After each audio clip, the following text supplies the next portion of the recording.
podcast. Perhaps. I'm tweeting about well-known eccentric and how I want that to be the way that people refer to me. I want that for you. Oh. Hello, welcome to Turnabout Breakdown, where we play Ace Attorney games and have thoughts about them. My name is Devon, otherwise known as Algae_Dust on the internet. I don't even know what to say anymore. Definitely just I have evaporated from the internet. I'm currently real life maxing, which is really fun. However, sadly, that means that I have nothing to point to online. I don't have anything to recommend, but I am going to say that I'm very grateful for eating delicious food. That has been a big priority this week. I've been eating nice meals. It's been fucking great. So, is that a recommendation? Delicious food is a great recommendation. Yeah, of course. So, eat something nice. Treat yourself. I'm going to pass over to Hera. Tell us about yourself. Hi, I'm Hera. You can find me online at Eric Amara. What do I recommend this week? Wow, I didn't plan. I really came down to the wire on this case. I haven't had time to prepare. And so, I'm going to recommend something. Puzzles. Oh. Have you heard about puzzles? No, what's that? Sure, let me tell you about puzzles. I like doing puzzles. There are some areas of puzzles that I'm not so good at. I'm not good at word puzzles, and I am not good at puzzle games that involve pushing blocks. So this summer, I challenged myself to play games where you push blocks and get better at them. And I've been doing that a lot. I've been playing... Well, at first I played Block Koala in UFO 50. That's where I got the idea that I might actually be able to beat these. Then I played Snakebird, and I played Steven's Sausage Roll, and I played... Didn't I play another one? Monsters Expedition. And they're all really good games. And so I recommend puzzles. They feel good. They feel really good when you solve them. Especially like if they take a really long time. So you don't have to do the same puzzles as me, but just seek some out and work your brains. I'm going to pass over to Jay. Hi. I'm Jay. You can find me on the internet at JM Costello. Unironically, I was also going to recommend eating good food. I've been telling my friends about my peach salad experiments that I've been doing. I also have another recommendation, which I've also already recommended to Devon. This is kind of a recommendation just for Devon, but if you think that you would like something that Devon likes, you should read the short story collection Someone Who Will Love You in All Your Damaged Glory, which is by the writer of BoJack Horseman, which I didn't know until I started reading it. It's really fucking good. As with all short story collections, there are some that are better than others, but I think this is the best collection I have ever read for taking a theme and wringing absolutely everything you can do with it. Even the short stories that I was like, I didn't like that as a story. I was like, holy shit, another way of looking at what love is? Holy shit. God, this is gonna kill me. Yeah. It's good. You heard it here first, folks. Everybody read this Jay book and is die. trying to kill me. And you. Oh, wonderful. And I will pass it over to Ro. Hi, I'm Ro. You can find me in bed. I recommend spending time with the people that you care about. Oh, that's so nice. Let's play stupid video game. Well, I've got this so messed up because I already played the stupid video game. Sorry. Now we do live play of stupid video game. Well, this is good, because we've all already played it, so it shouldn't take us too long. Could you imagine watching an Ace Attorney speedrun? I've looked into pretty this good, before. I bet. I don't think it would be exist. pretty good. And what's up now? We're going to do Gumshoe Skip. God, I wish. I wish we could do that. You've just got to clip up onto this fence here, and you can get over into the next scene. God. Beautiful. Who wrote the summary this week? I hope Oh, Jay did. fuck.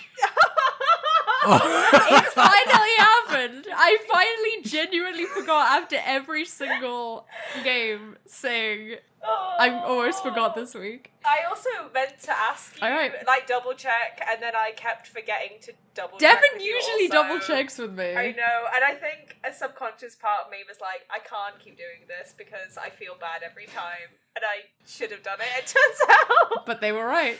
They were right every time to do it. Because So one time sorry, I was going buddy. to forget. Oh. Well, here's the thing. Okay. We're gonna figure it out. It would be really good if I could pull up the fandom right now, the fandom wiki, but I don't remember what this case is called. This is gonna be so smooth in the edit. Don't even worry about it. No one's even gonna know. No one's even gonna know. I mean, if you want to just record it afterwards and snip it back in, that's also an option. No. Okay. I'm gonna Here's do it. here's the. I put the the- name of the the- case at the top of my notes. That's yeah. That's true. Here. There's a description on here. That's what I need. I'm gonna do it off the Lou, dome, don't but this read is this. gonna help me. Why Just am I on not track. allowed to carry yet? Because there's a spoiler for the next game in it. Why are you allowed to look at spoilers? Oh my god, the Well, I'm not, but I've already read it, haven't I? Well, why did you read it? the summary here is not. The summary here is so many words. This is not useful to me. I think the the second paragraph is more or less it. The second paragraph. Yeah. No, this sucks, actually. This sucks. Alright, I'm gonna do it off the dome, and we're just gonna figure it out as we go. So, we already knew this case was gonna be a flashback. Open scene. Miles Edgeworth. Stupid shitty jacket that almost got shot in case 1. It's baby Edgeworth. Oh. Who else is here? Manfred von Karma. This guy sucks. Yay! No? This guy sucks. Oh, Yay! I mean, boo. I think before we see these two, we see a little court scene where there's 2 lawyers we've never seen before, and the defendant says, one of these guys is the Yatagarasu, the prosecutor specifically. By the way, the prosecutor's name? Bern Faraday. That's important. He looks kind Probably of not shitty. It's weird. It's almost like they didn't think he was going to be on screen for very long. Oh, he's dead now. He got stabbed? One of them got stabbed, and the defendant got shot, I think. Yes. I think it was that way around. That's true. Because Faraday got accused of being the Yatagarasu, Edgeworth was brought in to replace him, and then he died, so Edgeworth was brought in to replace him even more. But instead, he decides he's going to solve the murder and find out what happened. And also, who else is here? It's Francisca, and they're doing a sibling rivalry about it, and it's really cute. Great news about this case is that it's super simple, because it also involves 2 other cases. The one where the defendant, whose name was Matt Corell, by the way, I'm sorry to announce this to you, and also, that one was called the second KGA incident, because the first KGA incident was very similar to it, in ways that we will talk about later, because I don't remember what was going on. But the Yatagarasu was involved, the smuggling ring was involved, and also an embassy of a fake country. There's many things to talk about here. Summarize the, importance of the previous cases that lead into this one. I think important. The importance is, Kay Faraday, her dad, was Bern Faraday. He was accused of being the Yatagarasu, and now he's dead. Also, Kay Faraday is here, but we'll get to that in a minute. The Armana group is involved in the smuggling ring, and Manfred Karma knows about this, and he's clearly also involved in this in some way, which is really funny. Is that it? Is that everything? Yeah. Sure, Yeah, we'll get we'll to get it. to We'll it. get to it. There's some stuff that happens in this case, but God knows what it is. You could always add an addendum to the recording and then just write something to record in post. No. We're doing it this way, and everyone's going to Okay. understand exactly what happened in this case. This case is pretty complex. Kay shows up, kicks the shit out of Edgeworth. No, she Yay. doesn't do that yet. She has to trade some money, and then she disappears. And then Gumshoe shows up, and he has $5 whole. And we also meet a detective called... This is important later.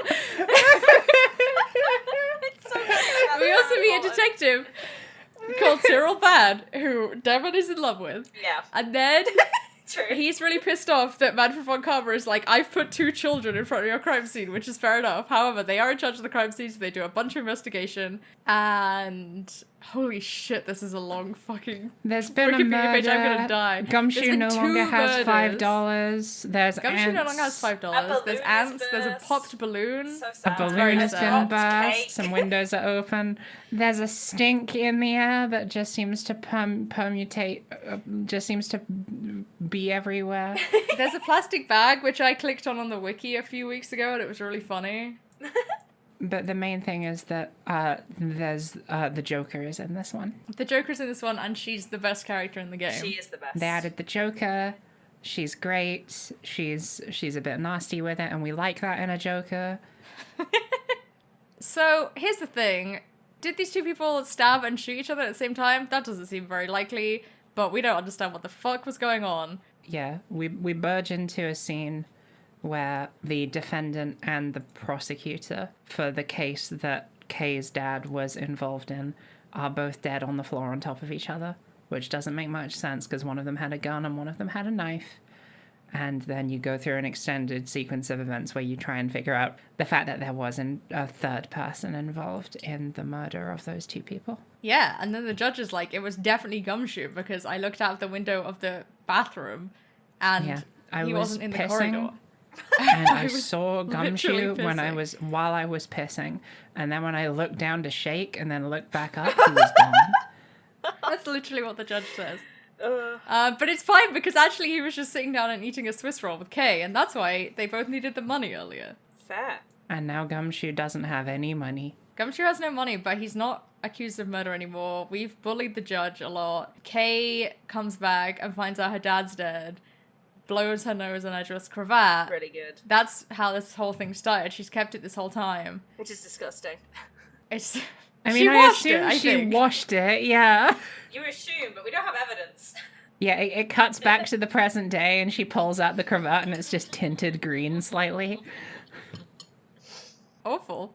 We find out that Callisto Yu, the Joker, it was her sister who was killed in the embassy murder. Did I say that KGA was an embassy murder? It was. I don't think you did. I said there was an embassy of a fake country, so Yeah, that's there was fine. an embassy of a fake country where one of the representatives in that embassy was murdered by the defendant in the current trial that Edgeworth is here to overtake because the prosecutor has been accused of being involved in the case. But it was the Joker all along. But it was the Joker all along. And the Joker says, I'm the Yatagarasu. And then she pulls a gun on Edgeworth, and then she escapes, and it's super cool. And then, after the trial, very out of nowhere, we learn that she, in fact, wasn't the Yatagarasu after all. So funny. So that's fine. It did seem kind of odd that the Yatagarasu, a thief known for exposing corporate secrets, would just, start murdering people. Yeah. Ace Attorney loves to try and set you up for a plot twist, but gives you 30 seconds to think about the plot twist, and it's not that So deep. fucking true. Alright, you understood all of that, right? You followed, you got it. Time to go. Time to go. Well, we just talked about everything is the thing. Now I don't know how to start. Well, I have two things, which will obviously be conversation starters, which have nothing to do with anything, but Obviously. I said I would do this. This is the stupidest thing I've ever created in my life, and I hope the GIF works. Oh, thank you. It's Fred von Frommer. Everyone's posted a gif of Manfred Good on shot. cover This wearing is- a farmer's hat and sort of tapping it. He's doing his Finger snap. Finger finger Yeah. click, Finger but it snap. does look like he's sort of tipping the brim, like, Yeah, you know. that's Milady. totally what I was Milady. aiming He's, for. he's tossing seeds Yeah, to his that's chickens. what Wait, you need to make an addendum to that edit where he's throwing seeds around. That is possible. That is very possible. And then the other thing is, since we have been playing this game, perhaps since we've been recording this podcast, I have been waiting to show off this very silly pin I got in a fanzine bundle, and I accidentally mentioned it in my notes last week, and I couldn't remember where the sprite was of just Edgeworth on the floor. But I finally can share this fucking pin that I got like 2.5 years Oh my ago. God. And I still haven't taken out the wrapper because I don't want anything to happen to it. But it's so good. That's died. it. He died. He's Deadworth. Yeah. He got shot with a Devon gun. is- And yeah, Devon has and, shown us a Callisto picture Yu was of- so right for that. Edgeworth post getting shot by a gun and being dead on the floor. We didn't mention that, but at the end of this case, Edgeworth is dead. Yeah, sorry. Again. It's weird because it's a flashback. Yeah, but he died It's in the actually a future sort as of well. Sixth Sense situation where he's been dead the whole time. Yeah, so now You'll he's never a guess ghost. what movie Hera and I watched 2 days ago. It was literally yesterday. It was literally yesterday. It's Friday. We're recording on a Friday. Awful and terrible. We were watching it We were watching 24 it hours 24 ago. hours ago. Friday night energy is here to stay, folks. That's true. We love it. We love to see it. So, this case opens. How does it open? Opens with bring your Oh, we bring your see kids some to work cool day. lawyers. Well, one of them's cool. But the other one has a cool scarf. Got a cool daughter. He's got a very cool Yeah. daughter. But we don't know I that yet. wanted to like him more Well, because of there's the cool actually daughter. a weird tension. There's a tension running through this case where we see Kay a bunch of times just fucking around and doing little kid stuff. And we know that's Kay, and we know her dad's dead, but she's just having a great time. And I do think that makes this whole case really interesting. She's just having fun. Oh, she's a kid. She's so fighty, and Okay, wait. We need to ask a genuine question. On the grief chart, compared to Pearl and Edgeworth, where does Kay sit? I think she's got a purpose that is perhaps healthier than an Edgeworth for sure. You know, she wasn't then adopted by the murderer of her father, and well, who knows? But like, who could say what's going to happen? But as we currently know, yeah, bad her dad got killed, but sounds like she just went to go. Yeah, stay you know with her what? mom's She relatives, wasn't and it's adopted fine. by the murder of her dad. She wasn't evangelized to her mum about trying to kill her own sister. I think she's doing pretty well. Yeah. She's doing better for sure. There we go. Friend from Von Thank you, Hall has Devin. seeds now. Oh man. You did that so quickly. That was impressive. It's like 2 frames. And I put some dots on. This is such a name we would give to the villain of one of our tabletop one shots. No, don't. We can't do this. It will be 2 hours. I love it. I can't wait for him to show up. It would be very fitting for him to show up at the trial of Santa Claus, that's all I'm saying. Oh my god. Alright. Okay, so we meet 2 new people, 3 new people. We also meet Mackerel, who probably Yeah, looks they like really went all definitely. out on the names on this one. It seems like he pretty much definitely killed Dead Man. Yeah. Now here's one they've been waiting to use for a while, I bet. They had that one in reserve for when they were just like, fuck it. I need a freebie today. God, what a Mackerel was not Dead that. man. Oh, when are we going to meet Victor Tim? Perfect. Tim. Really good. So I was just struck by I'm glad it's not just in Phoenix's case, it's with this absolute bollocks that goes on in court. Because Phoenix needs to be humbled if he thinks he's the one bringing this to the table. This is just life, man. Oh wait, there's also a returning character here. Yo, The judge. judge. Well, I don't know if it's a returning judge. He looks like the same judge from the front. Yeah, but they all do. That's like you see they them. don't. You literally see them in the room, in all of the pictures of them on the walls. And they look totally They different. don't. You just don't get it. It's fine. I do get it. I'm one of the premier scientists studying judge clone theory. Of which there's a lot of evidence of in this case, I will say. Yeah. Fucking ants, I forgot about them, and then I was just cracking up laughing when I saw them. Well, I'm one of the world's foremost old man identifiers.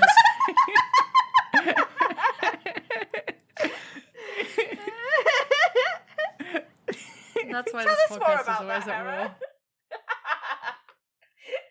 It took a lot of work to get where I got, but it paid off. And it's going to pay off in this very I podcast. wish I just had a picture of an old man. That's possible. There's one in chat. That's possible, He's throwing Charles. seeds. I don't have any pictures of old men. Except for just a picture of Jeffrey Rush wearing Joker makeup. I've got a picture of some old men. Yeah, but you already know who they are. They're your pictures. Yeah, let me Let me show you. Let me inform you of my studies. I don't know where this is going to go.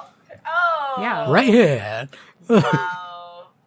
Hey, I can't help but notice that the second picture and There's only 3 unique pictures. They literally. I'm telling you, Judge Clone Theory continues to be validated. Isn't the fourth one of those that fucking, like, mole from, Banjo-Kazooie? Bottles? Bottles? You think that's Bottles from Banjo-Kazooie? That's Bottles from Banjo-Kazooie. He's literally to the audience. This man is just bald and is wearing thick glasses, and that's it. And he's got a fake beard to hide the fact that he's just Bottles from Banjo-Kazooie. I am certain there are characters that look so much more exactly like this guy. The fact that you went for one that's literally not even a human being is really funny. Look, I'm not the old man identifier. I just see things. I'm the person, you know how they're like, oh, they should put one regular person in the Olympics. That's me right now. Jay, you're What, 'cause anything the rest but of regular us person. are so good at Okay. identifying old men. I have mixed feelings about this. For the audience, I shared a cropped image of the photos of the judges that is in the lobby outside the courtroom. There are 5 in this photo. 3 of these pictures are unique. None of them appear to be of the judge. No, these are all the previous judges. But it does Yeah. indicate that there are more than one of judges that look exactly the same. It seems like they have a cyclical rotation of No, 3 it's just the ones batches that of they like clones. more get more photos. And that's why there's no pictures of the current judge Or his brother, yeah. or his brother. We have spoken about 3 seconds of this case so far. Can we talk about women of all time, Callisto you? We are Miles Edgeworth, and we are in the past, and we are wearing our old suit that got shot. We've been brought to court by our dad, Manfred von Karma, because since Mr. Faraday is being accused of being the Atagarasu and being contributing to the murder of dead man, he is no longer able to act as prosecutor, and we are to step in at the second half of this case. Now, attentive Ace Attorney freaks will know that Edgeworth's first case that he ever did was the one with Terry Falls in the 3rd video game of the original Ace Attorney series. And unless they're really adamant to do some major retconning of that character's history, then you probably can already intuit that something not so good is about to go down. Something goes or awry. Not Ori, Oh. awry. Something goes all right. So some things happen. We see Edgeworth and Von Karma interact for the first time. He looks really good, and when I say that, I mean he looks really bad. Which is good for him to look like Yeah, that. he looks so fucking scary. Yeah, he is. He literally looks like a grotesque that you'd see carved into the side of a nasty church. Oh, so good. I've complained about this at length in other mediums, but the fact that they give him Francisco Von Karma's music makes me want to kill somebody. Oh, yeah, me too. Really, really shit and terrible. Why would you do this? It That's makes not for no him. sense. Yeah. They have put so much into a whole new soundtrack for this game. Why couldn't they give him his own theme, or not give him his own theme, because he don't deserve it? And why would you take it from her? Hera, Why did would you notice take it this? from her? Yeah. I didn't notice this at all. You don't hear that song and immediately see in your mind's eye immediately without any, like, being able to stop it, the picture of Francisco Von Karma breaking down the doors in 2-4. Ugh. I don't remember music. I remember this one. Well, I noticed that he hit us with a little sleeve grip within like 3 seconds of appearing on screen. He's got Got shoulder fans. pain. No, I hope he's okay. He probably does. I noticed that Edgeworth didn't greet him with any form of affection, just called him Sir and his mentor. Yeah. That was kind of sad. That's kind of sad. On the other hand, that is affection for Edgeworth, I think. Yeah. Also, you know, That's kind of sad. That's kind of sad. Von Karma talks to him at, that one point where he calls him a worthless lump of skin or whatever. Maybe there's a reason Edgeworth doesn't have a lot of affection for this man. I don't I think know. there's some It bad does things happening. seem. It does seem like that during that particular conversation, he is in a much worse mood than he was for the start of this case. Maybe his shoulder hurts. Who knows? Maybe It's because Edgeworth defies his wishes. Yeah, that's true. When he's like asking for more time to investigate. Mhm. And then Not very Francisco. perfect of you. Oh, I mean, we'll get onto it, but Fran does great. But first, a baby show up. A baby show off. She wants $1. A baby calls and asks, "Please, sir, can I have $1? Oh, Can I have one American? Can I have $1 First she says, "You're scary, but give me your fucking money." Which I respect. Give me 1 unit of legal tender, and I won't howl and scream. Can I trade 99 cents in pennies for $1? No, No. that's theft. Theft in a court of law? It's okay, because she actually has exactly enough change for $1, which I do think the writers wrote that in because they were like, Edgeworth would never give this girl Yeah. $1. It's so true. So true. Edgeworth counted that really fast, also. Logic. He was putting the little dimes and nickels together in his brain with like little puzzle pieces. If she asked Manfred von Karma for the $1, he would have told her to pull herself up by her own bootstraps. So true. I think he He would would have have screamed backhanded at her. her Yeah. like Eggman and that Chow gif. He would have done the Shadow the Hedgehog head roundhouse kick. God, he would have. Yeah. Before Kay shows up, we get introduced to a new country. I didn't write the name of the country down. Do we know what this name of this country is? Because they do not say it a single time in this case. I'm assuming it's Codopia, because the residents are Codopians. That would be the easiest assumption, yes. But they only ever refer to the Codopian embassy.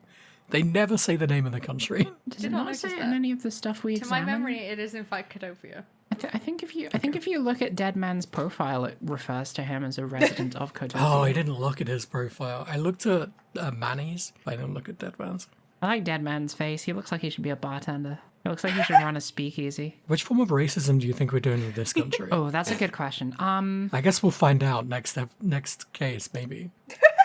Well, we've got so many different made-up countries now. Are they all just going to be involved in the next case? Probably. Probably. What else have we got? We learn about Manny Cochin. I don't... World's most haggard 24-year-old. He looks like Carrot Yes, Top. 24 years old. Yeah. What the fuck? Jesus. Doesn't he look like Carrot Top? Well, he doesn't have red hair. Yeah, but he's got the same hair. I think he looks like Kazooie. Oh, yeah. The bird. No, he looks like the fucking... What's Grunty's sidekick called? Welcome to a Oh, we can't do this. We're going into the You guys courtroom. do your shit. I'm gonna look up what Grunty's sidekick is called. What happens in the courtroom, Hera? Well, most importantly, we see that the judge has legs confirmed. Wow. This game doesn't take place in the metaverse. That's amazing. And then we get a 3/4 angle, profile of him, and he looks fucking jacked. This guy might be the judge, he might even be the jury, but we are lucky that he is not the executioner. Really, truly. Because he could do it with his bare fucking hands. How do you know that's not what happens? I hope not, for everyone's sake. Oh, his name is Klungo. I don't know why he looks like this. Thanks. I didn't make any more notes in the scene, but what happens is the Gumshoe rushes in and is like, "Hey, what's up? Everyone's dead." That is true, he does say that. Oops. Sorry, everyone died involved in the case. This is Gumshoe's first, week on the job. Mm-hmm. And he did let 2 people die. Yeah. Oops. Yeah. But he's so good He with kids. kids. He He's also so lied good to a with lot of kids, you people. know? He also lied to a lot of people. He's so good with kids. He keeps, he makes people Maybe he happy. even did it. To be honest, I don't see any reason to think why he wouldn't have done it. Now, Gumshoe, he's also a Klungo. Everyone's dead, so guess we're not Everyone's dead. gonna do much with the case about the embassy, but someone's cancelled. got to investigate the case of all the murders of everyone dying. So, Edgeworth's here. Von Karma's here too, and he's got loads of experience, but Edgeworth's here, so he should probably do it, He's got to learn how to be a full prosecutor, which involves poking around dead bodies. Yeah. That seems fine. But who else is here to look around at dead bodies? Hey. Well, Von Karma is like, I could do this easily. It wouldn't even be a problem for me. I've already figured But it this out. is the perfect opportunity to set up my two proteges to fight. And I love it when that happens. It is the light of my life. Yeah. Yeah. The only thing I wake up for. So I'm gonna set them up to both investigate this case, and one of them has to be the winner. They kind of, well, Francisca basically comes up with the one of us is gonna win thing. Yeah. But Von Karma doesn't stop No, it. he doesn't give a shit, though, I think. More than In fact, encouraging he it. later on says, please let me know the results of your Oh, competition. Okay, never mind. He loves it when they fight. He cares deeply about this. I will say before Francisca shows up, we meet Callisto properly, and we also meet Detective Bad properly. That is true. There's a bunch of stuff that happens. Well, there's a bunch of stuff that Von Karma says before we even get to that point that I just want to go over quickly. He Please. talks about Faraday as being someone who's kind of obsessed with trying to find a way of punishing those who cannot be brought to court. Interesting. That's kind of interesting. Also, then Von Karma says, Edgeworth says no man is above the law, and Von Karma says there are some exceptions, which is so funny because he thinks he's above the law. What does he mean by this? Mhm. He meant, I shot your Him and his dad. good friend Ernest. And I'm gonna try and kill you too. This guy sucks. And then also, Von Karma says a prosecutor has no business with anything outside of court. If it can't come through the courts, it doesn't even exist. So I think he solely lives off court vending machine food. Interesting, because we know some things about the vending machine now. We do know some things about the vending machine. Von Karma's intestines must be absolutely ruined. The vending machine does have, it says that they're limited specials. So maybe they have like a rotating cast of snacks. Ah, okay. Maybe one of them is like a, an actual meal or something. On a Sunday, there's a roast dinner in there. You don't like the hot dogs? For when you're in hot water? So good. The one about the defendant's milk was so weird. What the fuck was that about? What did they mean What did by they mean by this? this? And Fran and Edgeworth are both like, what did they mean by this? And have the most Edgeworth, extended no. conversation. Miles Edgeworth says, I think it might mean that this was milked right here from the various defendants. What did he mean by this? It's so freaky. And It's fucked up. defendant's milk. Oh, no. Can we talk about Women of All Time, Callisto You? Yes, you've been absolutely trying to get us there, and I'm so sorry we were delayed. Ah, I love her. Oh, Winston Payne! The woman of all time. Hi, we're back at the vending machine. Sorry. Winston Payne wrote a slogan for hot dogs. When you're in hot water, you might need a hot dog. And it won a public contest. Yeah. Incredible. Edgeworth and Francisco. I'm are glad not he got impressed another by win this. under his belt. I'm proud of him. Wait, no, I didn't want to send that one. That's his Ah! true thing. Is Oh, there we go. Devin has Look now at made a him. full art. A full illustration. He really doesn't want to Bradford be in from Canada. Stardew Valley. And he's really upset Can you write about something like a farmer must be perfect or something? I don't remember the line. Sure. Perfection I'll is think what all something. true farmers strive for. Yeah. I'll do it once we've talked about the woman of all time. Okay, so Winston Payne, I just took my glasses off so that I could pinch my inside of my nose. The inside of my nose? That's not Don't what do it's that. called. I my just God. took my glasses off to pick my nose. Just that I want to know about that. I can't cope. Here's the thing about Callisto You is that she thinks that Edgeworth is so fucking funny and such a dork ass idiot, and she's so right. For however much She's we're right. laughing, she's laughing so much more. It's so true. Now, what's weird about Callisto U is that we were literally just introduced to the KG8 case, Yes. where the victim was one Probably CCU, not related. who was the witness of the smuggling ring. because she sees you. That's pretty bad. I don't know if that's Wow. even anything. She ceased. She ceased something. She sees you. I don't And she feel like was that's gonna anything. testify, and then she was killed instead. I feel like that's somehow worse than dead man. It's pretty bad. It's pretty bad. And then they're like, his sees you sister. And she's called, what's her name? Callisto. Callisto. Callisto. Like the protocol. Thank you. Woman of all Like time. Pretty the cool. nymph, Like the nymph. like the second largest moon of Jupiter. Now we're Whoa. fucking talking. And the largest moon of Jupiter, you better believe it, that's Cece. It's true. It's Io, which is interesting because that's the opposite of you. CCIOU. Yeah, What do you mean it's the opposite of you?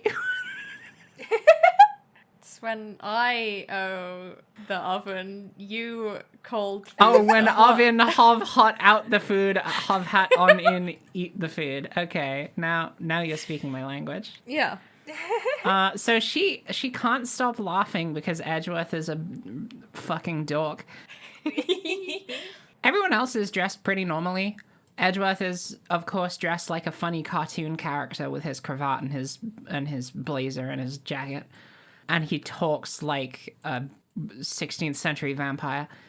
Which means that every time he opens his mouth, Callisto, you bursts into tears with raucous laughter, and it is just delightful, finally, having someone who really sees Edgeworth for what he is, which is an absolute fucking buffoon. Also, you have to bear in It's mind that he's like really 20 years good. old right now. Yeah, but she's 24, so I don't give a shit. She's 22. She's 22.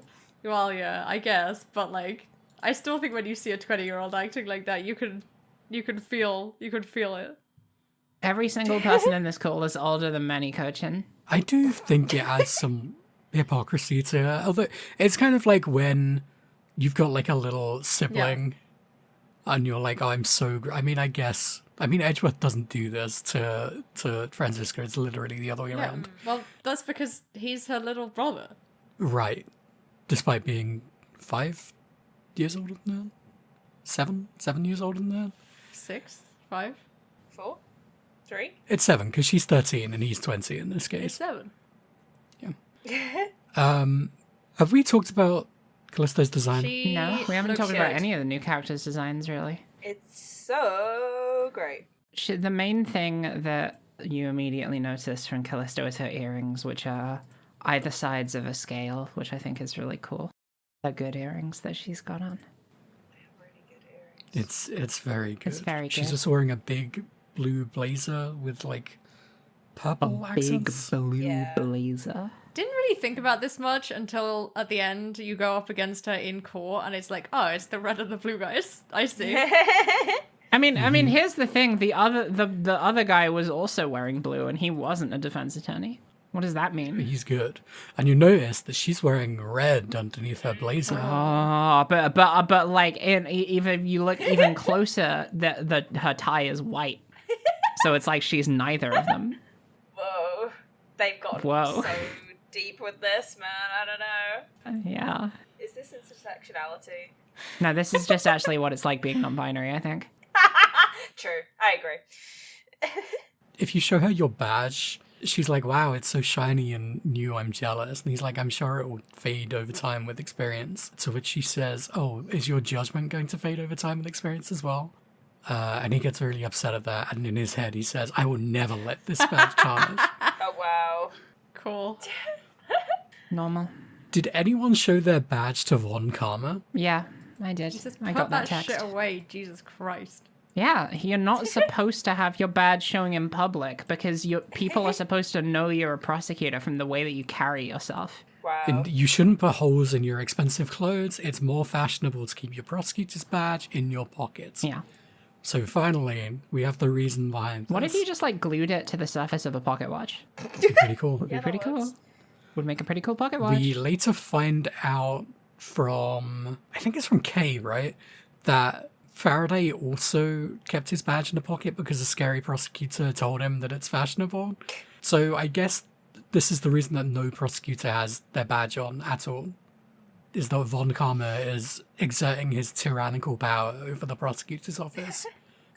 And then we meet Detective Bad, another character that Devon likes. How would you best describe Detective Bat? This man is grayscale. This man is so grayscale. Sick as fuck, This is more non-binary vibes to me. I also want to say, because it is going to bother me otherwise, I don't think they did this on purpose, but the thing is that Edgeworth's fancy, like, early suit, he has a blue jacket underneath his red jacket. So, actually, he is the inverse of Callisto. Yeah, think about that. But what's at the dead center of his blue jacket? It's his cravat. And what color is his cravat? It's white. But when Kay blows her nose on it at the end, then what color is it? That's right, Edgeworth is green. But then he replaces it and goes back to white. But then he replaces it and goes back to being white, but then he remembers his true self 7 years later when he's reunited with his old friend. With his green cravat. Oh, yeah. These are such beautifully complex characters that they've written into this game. Edgeworth is white. Kay is white. I mean, not Kay. You is right. Wait, they're all just fucking letters. Oh my god. Okay, bold thing for somebody on a podcast with 2 people with letter names to say, but sure. The name is literally a letter, right? I have to go, actually. Never come back. Can we talk about what Tyrell Bad looks like, please? Yeah, he's old and full of holes.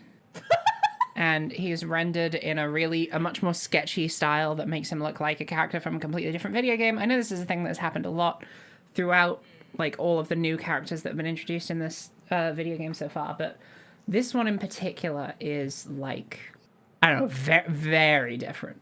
Very different. There's so much detail in his face, like... Yeah, he's got a lot of rough edges to him. Like, you could see his paws, because he is a furry.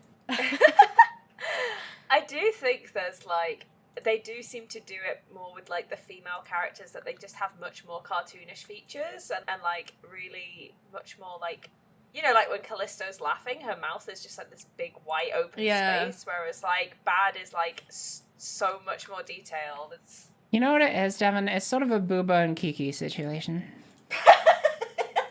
Just like the flight attendants. Yeah. So true. Yeah. Oh, yeah. I forgot we did that. Yeah. I mean, it's the same thing, literally. Like, he is all harsh, jagged edges and rough lines and sketchy, detailed line work. And she's rounded shapes. But, you know, just, you know, girls, that's how that works, right? I'm constantly thinking about girls and their round shapes, if you know what I'm saying. All right. So Detective Bad is like a tall man. He's balding. He's got grey hair. He's got grey like a everything. goatee situation going on. So grey. He's wearing a black shirt with a grey tie. The top button is undone. He's wearing black suspenders, and he has a tan coat that has lots of bullet holes in it. Tie also He also has has holes in bullet his holes in tie, it, yeah. which is weird. This guy is like if you took the concept of, like, gritty police detective and just cranked that dial up until the knob fell off. He appears to have a cigarette in his mouth at all times, Yeah. but that is in fact a It's a lollipop. lollipop. I fucking love this stupid character design. It's so He also funny. seems to constantly reach for a gun, but it turns out to be a mirror. I thought this mirror was going to be more Don't really know what they relevant to meant this by case. this, honestly. No, it's like when Jake Marshall reaches for his knife that he uses to scrape his face. Yeah, but that's more like cowboy guess, shit yeah. that kind of makes sense to me with his character. I don't know what the mirror is with Bad. Although It's because Devin pointed out to gun me shit that- would be for his character, but he can't just start waving a gun around. I think he should. Dumb shit. Devin pointed out to me that him and Callisto both look in the mirror, so maybe it's about, like, identity. Yeah, that is a thing that I'd never realised before. Yeah. I think they just do their makeup together. Oh. Aw. Do you think, like, Bad is actually really, really colourful and he just, like, desaturates himself? He's actually With got makeup. natural clown makeup, but he has to put foundation over everything. Oh no, I hate that! Got a really bad skin condition that I got from my Uncle Mo. God. Does anyone have any notes on Callisto or Bad's themes? I Good. did. I It really was liked just both me of them. Smashing Yeah. the keyboard. Yeah, it's just that I really liked them both. I kind of don't like bads because they picked the most like MIDI sounding instrument for the lead possible. It sounds really out of place compared to a lot of. I mean, I guess this speaks to him being like out of place design wise, but it was odd to me. I like Callisto's a lot more. It's funky. Callisto's is So called funky. Let Me Laugh at Cool, and Tyrell Bad's is called The Truth Isn't Sweet. Interesting. Which has a funny meaning to it when you find out later on about him. Alright, there's some dead bodies here. Yeah. Oh, fuck. Wait, Francisca's here. We Francisca's talked here. about Francisca's this here. coming here, though. No, we didn't. She Yeah, only we just talked about it arrived. briefly. Okay. She only arrives when you go into the room. You're right, we've you not go into mentioned Francisco at all in the hour that we've been recording. What do we want to talk about with Francisco? Baby I want to Francisco. talk about the fact that she arrives. First of all, she's baby. She's 13. She has a riding crop instead of a whip now. Because she rides She's ponies, wearing like you a know. sleeveless jacket. 100%. She's back on summer vacation from Germany. It is September like 20th, by the way. That's how summer is in Europe. Yeah. I guess. She wears a sleeveless jacket because she can't emulate the clutching of her arm yet. And there's no fabric to Yeah. grab. All three of them do have the same like arms crossed sprite in this case, which is really fun. She turns up. She's 100% from the get go. She is gonna win. Edgeworth is like, "What? You're not even gonna greet me first?" And I thought that was really funny. That he's kind of playful in this interaction Yeah. because I guess he doesn't really need to prove himself. Yeah. So he shows a lot more affection towards Francisco, who kind of just hates him. There are times where Francisca does show a sort of like reciprocation of that, but it's Francisca, so it's never very evident. It's just how she operates. Because there's also so many times in this case where she is intentionally obfuscating what her actual desires are because she doesn't want to, do anything indulgent or kid-like. Yes. Ugh. And again, like, she causes a lot of trouble because, again, she's 13, and Edgeworth is a legal adult, but he keeps getting called a kid because he is hanging out with this child It's really funny. She shouldn't be there at all. who And yet just she turned up is. to work and started fucking around during his big break. Like, he shows so much patience towards her in this case. It's really cute, honestly. It's really I agree. It's really cute. Like, I've said before, like, the characterization of Edgeworth in this game is so different, but I'm not opposed to it. Like, I do miss how shit he can be, but also it's like, yeah, it's nice. I like it. Hell yeah. All right, we're in the room. There's bodies here, but more importantly, look at this TV. It's Look at the speakers on that bad boy. It's massive. It's the biggest TV I've ever seen. It's a blunt model TV. Funny joke. Looks like it's been handwritten on the front. Do they even make Sharp TVs anymore? I don't haven't think seen so. one I haven't in seen a years. Sharp TV in so long. Yeah, me neither. Saying that a TV has like sharp color anymore is not a selling point because that doesn't mean anything. Sorry to Sharp if you still make TVs. Yeah, to any Sharp but, listeners you know, watching, Maybe listeners work on your watching. branding. The CEO of Shop is our biggest fan, and now you've alienated them completely. He's literally the one of the primary investors in this podcast, and is the only reason that Jay could fund a season 2. I'm do offended we that want you that on think that I record? would take sponsorship. They're paying for this out of pocket. I'm paying for this out of pocket. It cost me so much money. Follow us on PayPal. Don't You know, force I on could PayPal. just- I This don't bit I could just, sucks. I'll tell everyone my bank account details if you could just, that'd be great. Oh yeah, please. Can you get your home address and like the name of your first Can pet? we get also? Yeah, and then you can digits on your post me credit money. card? Oh my god! Let's play a fun game where we go around in a circle and we each tell everyone our mother's maiden name.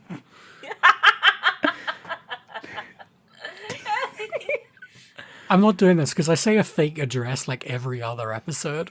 Eventually, by process of elimination, you'll have no more addresses to say.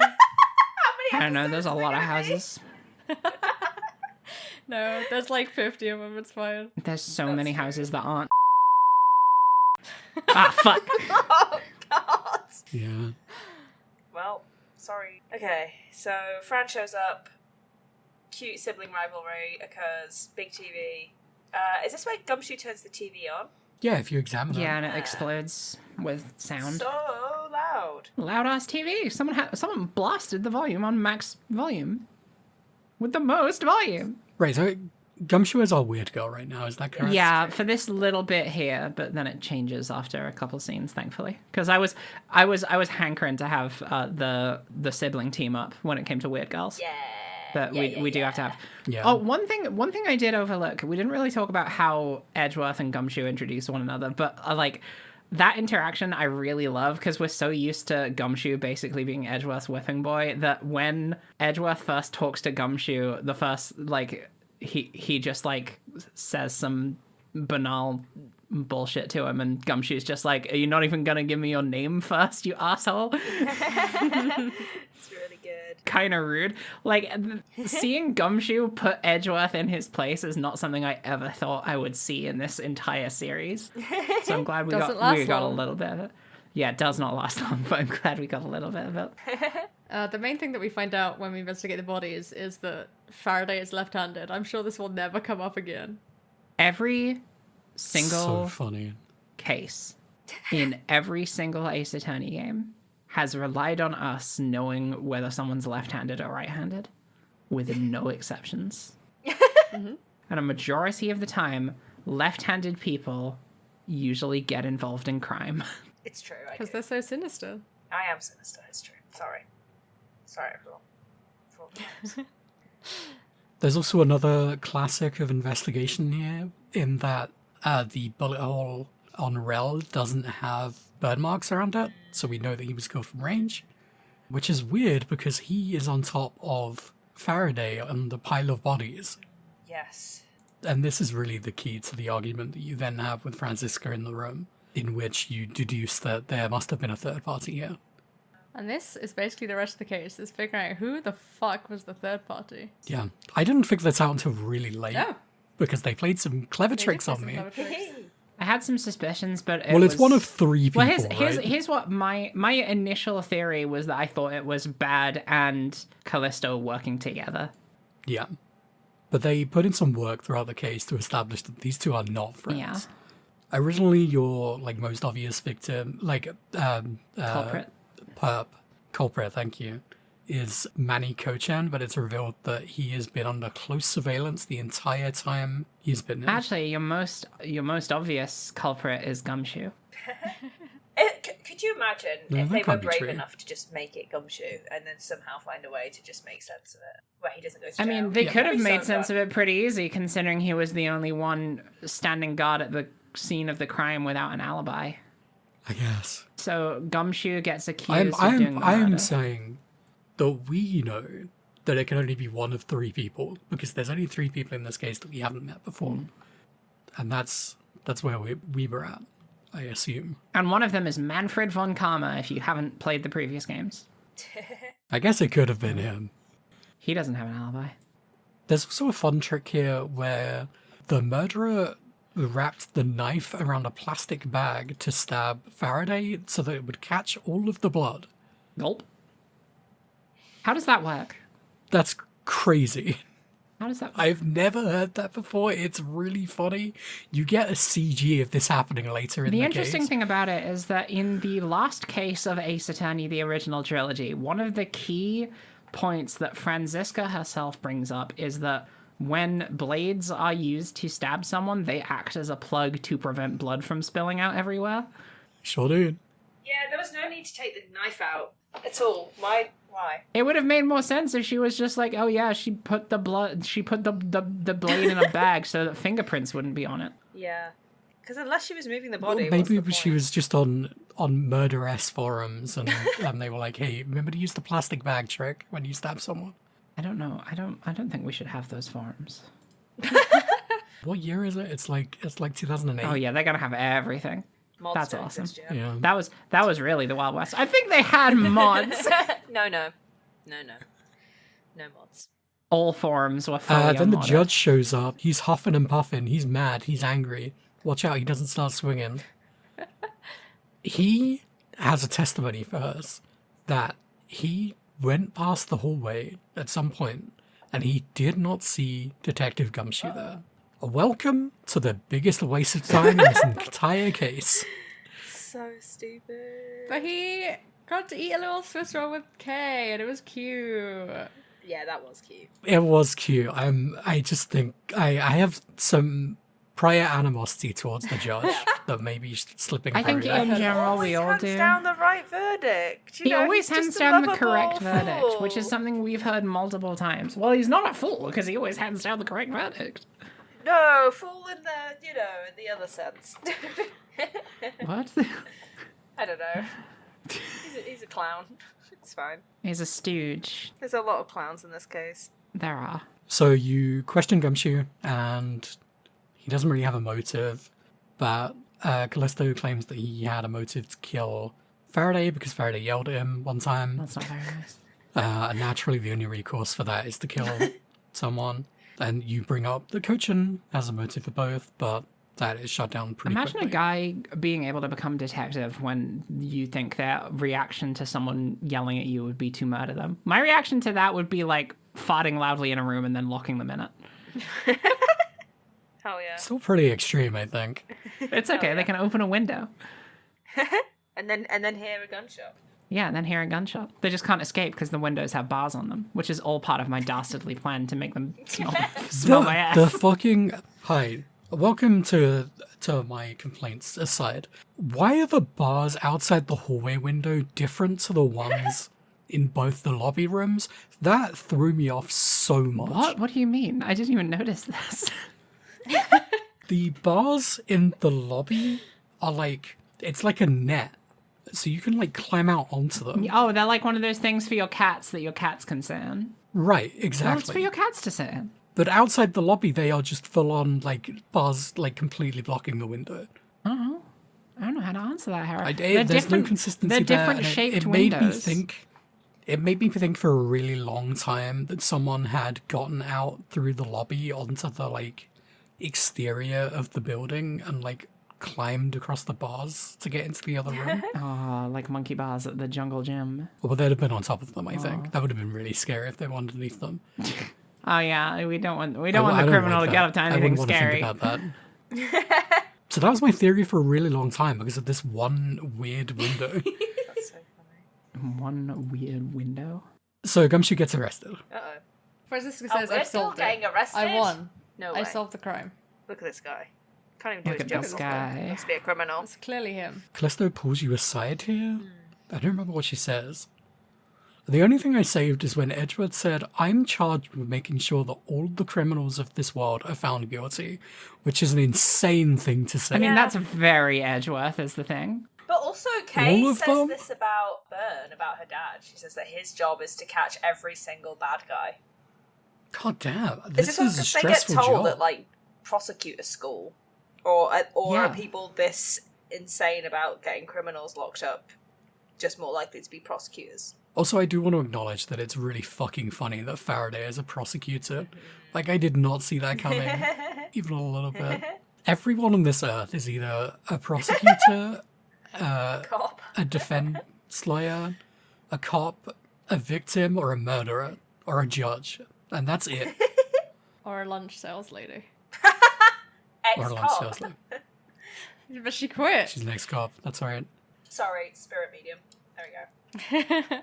Oh, got you there. That's Act 1, unless anyone knows what Callisto says. Edgeworth is like, yeah, okay, Gumshoe might have had motive to kill Byrne according to this one argument they had, but why would he kill Magrel? And Callisto says there's no one who had motive to kill both of them because they're not related anyway. And you're like, yeah, they were both in the KGA case, so Manny Cochin could have killed both of them. But because Manny Cochin was under surveillance, we pretty much know it couldn't have been him. Spoilers, he doesn't have a sprite, so it definitely wasn't him. But that does get you thinking, who else has a motive related to KGA? Let's have a motive. Right, so this is that was the testimony section. She pulls you aside after Edgeworth is taken away. Gumshoe, you mean? Yes, sorry. They I stole don't remember this. Edgeworth. But it clearly doesn't matter because none of us made any notes about it. This is where you find out that she's the sister, right? I mean, you could She jokes intuit that she's that. not maybe. for like 2 seconds, but Yeah. She's like, no, That's it's when pretty it's funny. We official. actually just have the same name, but we're not even remotely related. And she's like, nah, I'm kidding. just joshing you. Just Josh. She loves to Before we Josh. get to Act 2, we also do get to go out into the lobby and like examine all the stuff there, which there is a ton of flavor text for. Fun. Yeah, you can do this before you speak to Von Karma at the beginning, and there's a lot of repeated jokes in this second bit. Anything that anyone wants to hit? The guy drinking a lot of water. I like the guy drinking a lot of water. I can relate to that. There's a extremely detailed model of the courthouse that you are told repeatedly cost as much as the courthouse cost to build. That's And also, if you examine it when you start the case, you learn that there is a secret mechanism inside it, the purpose of which is never This is revealed. 100% going to be a next case thing, isn't it? I don't know. It seems like throwaway to I me, don't but it's think- so funny and weird. Saying that the like $1 million diorama of the courthouse that has secret mechanisms inside of it isn't going to be relevant ever again is nuts to me. Unless it could also just be... I'm certain there were things that me and Hera didn't notice that were like references to other Phoenix Wright games that we haven't played that came out before this. Maybe. Oh, there's got to be. There were so many references in this to the ones we had played. There's like 3 references in the hallway alone.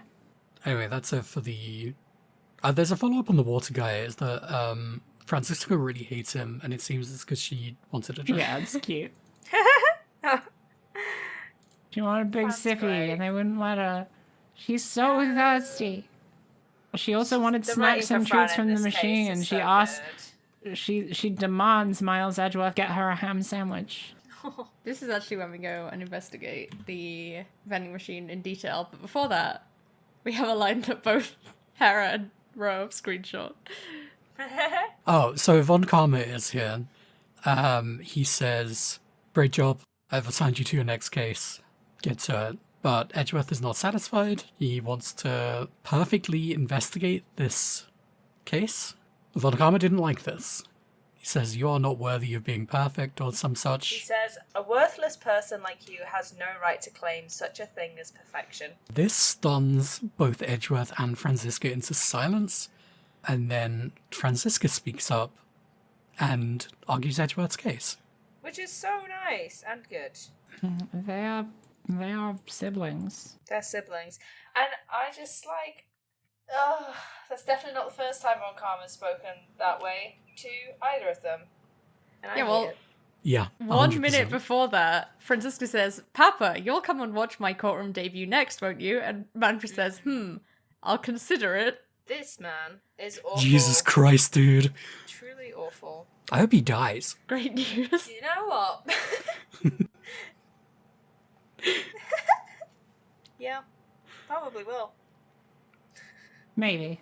I hope it's sooner than we think. It's so soon, it's in the past for us. Then, after Francisca argues, Manfred says, maybe seeing this investigation through the end will be beneficial to both of you. Like, you can't be experienced like this, because I guess he doesn't want to get embarrassed by being shown up by his daughter. And then he leaves. Says, "I've got bigger fish to fry." This man is gonna go home and sit and do nothing. And then Edgeworth thanks Von Karma, who refuses it, completely rejects it. He's not a nice guy. He's not a nice man. Some might say he is the Sorry, villain. I said You meant Francisco. thanks Von Karma, I meant Francisca. Oh! I have gotten into a bad habit of calling Francisco Von Karma because Von Karma is dead. Can't do that. But unfortunately, we're 7 years ago. I will not stop. Yeah, Francisca says, "Look, we're still in competition. I couldn't continue my competition if we didn't do this, so..." And now she is officially our She's weird a girl. weird girl, and there is so much to Yay. investigate. At this point, do you go to the hallway? Yes. The judge is here, and Bad is also here. Yes. We can get testimonies from both of them. Amazing. And And there's ants. there's ants, my favourite guys. How much time do we want to spend talking about ants? 45 minutes?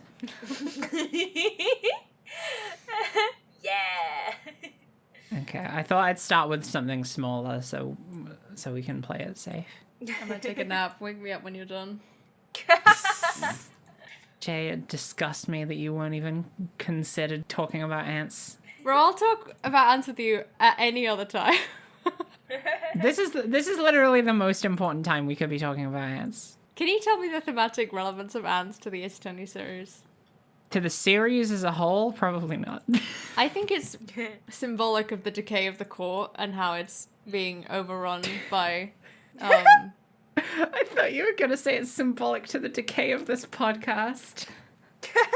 It can be both. It can be both. Maybe both.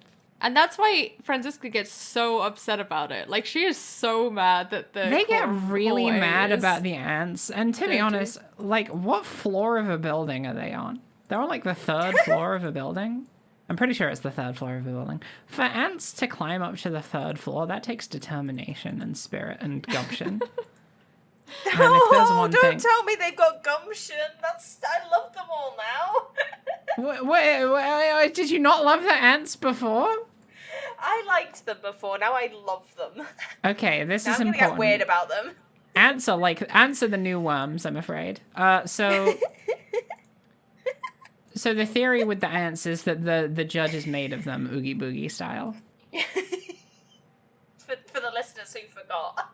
Which might be the reason that they put so many delectable treats inside the vending machines, is to lure ants into a place of law so that they have somewhere to study. We talk about the vending machine snacks. We already talked about the milk. That's normal. We talked about the milk, but I do want We talked about the hot dogs. We talked about the milk, we talked about the hot dogs. We haven't talked about the most important snacks, which are $9 orange juice.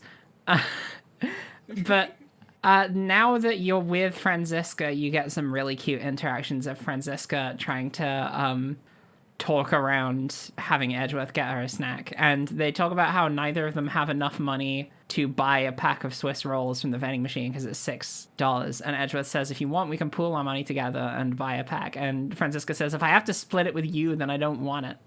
Which I think is just cute and very sibling coded. Yeah, Very it really 13-year-old is. coded as well. They did a great job of writing a 13-year-old in this Yes. case. They say something else about the orange juice. Edgeworth says objection, and then Franziska overrules him, which is also cute because they're literally like play pretending being at court because they have never been in a proper trial before. And also Which is because also it's the funny only thing because either of them Gumshoe's cares been doing about. that too. That's true. I mean, he's play pretending and being detective because this is his first Yeah. time. It's really funny that Detective Bad was like, get down here in 1 minute flat, and then got chewed out because he was 9 minutes late. This leads us nicely into Bad's testimony, actually. Ooh, yeah. What's Bad got to say? Hopefully So something Bad good. says that he spent his entire time during the recess. First of all, he called Gumshoe and spent his time waiting for Gumshoe on the first floor because Gumshoe had never been to the judge's building and needed escorting. Once he'd put Gumshoe in place, he was intercepted by Callisto, who took him into the other waiting room. She specifically says Faraday and Rel are having a conversation. They don't want to be disturbed. And so Bad says to Gumshoe, like, don't disturb them then, just guard outside. And then Bad and Callisto go into the other lobby room. It is interesting. Wonder why they didn't want to be disturbed. They were having a moment of quiet contemplation. Oh, beautiful. I don't think he says much else other than that him and Callisto were just talking about, like, nothing really, and maybe she slapped him, I don't know. That was said a lot, but I can't remember at what point she slapped him. I mean, that's more or less it. So we're at judge testimony talking about how he had to go pee. He just really had to pee. You get some nice reduxes of the Case 1 court music. I mean, the Game 1 court music, the original Ace Attorney court music, which is nice.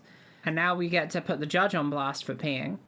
Me and Hera both did make note of how fucking weird the layout of this courthouse is, like, from the top down. Yeah. Because to It's get so to this bizarre. bathroom, you have to go around this long, winding hallway that has no adjacent rooms to it and just has a bathroom at the end.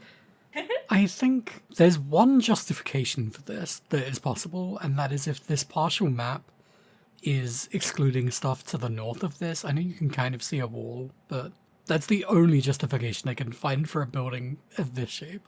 Yeah, it does say it's a partial map, but it's very funny to imagine that the bathroom facilities require you to sprint down a hallway to get to either of them. Because I think you and I both were under the assumption that there was going to be another one on the opposite end, which is very funny. And it's worth noting as well, this is the 3rd floor. So are we just stacking bathrooms on top of each other, or like what? What is on the? Yeah, you stack them on top of each other so that you can recycle the water when it goes down. No, don't do that. Anyway, it's weird. And also, you can see directly out of the windows while you are pissing.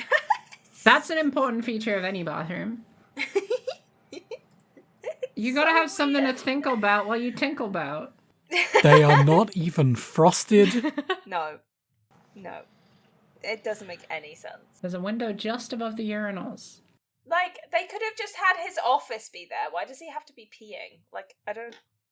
Because it's the Like, judge. I don't know why they wrote it that way.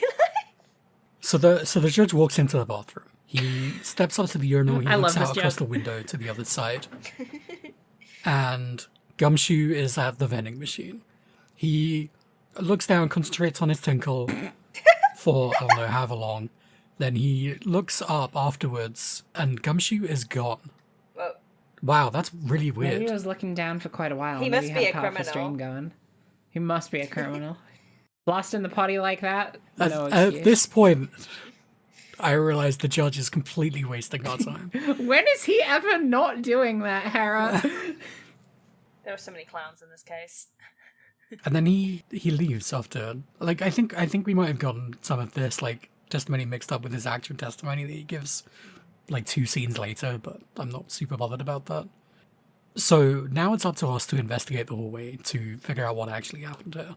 Now, the thing that bugged me at this point is that right at the beginning of this case, when Kay snuck up on Edgeworth and asked him for money, she did run into the hallway to the left that Gumshoe was in and where the murder happened. And never at any point is this ever brought into consideration. You hear the balloon popping as You well. hear the balloon popping as well.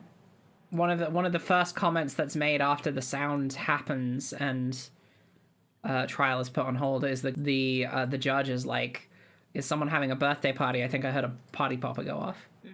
Which is a funny thing to think of, a thing that would be happening in a courthouse. But ants don't know that. So... The ants don't know that, but they're there to learn. They need to learn these things to be able to work together to become the next judge. And the great thing about ants, totally unbiased. They're so kindly and they always hand down the right verdict. And testify without making any assumptions. Like, this man's a criminal because I couldn't see him for a few minutes. So we investigate the bench, which has got a sticky paw print on it from Gumshoe. There's also a popped balloon. And there's a pile of cake with some ants all over it as well. Just for more judge content. Well, actually, what this is it's one big scene you can investigate that you can like scroll up, and it also includes the window, but you can like scroll up and down from the window to the bench and vice versa. Edgeworth is basically immediately like, oh yeah, he just leaned over because he dropped his thing. Yeah. He sat down and he leaned over. So I guess he was invisible. And I think Edgeworth kind of figures out at this point as well that like it wasn't just Gumshoe because Gumshoe didn't have enough money to buy the Swiss roll. We know from his envelope that we stole off him for some reason that he got his annual bonus for $5. It's which really is not funny. enough for the Swiss He rolls.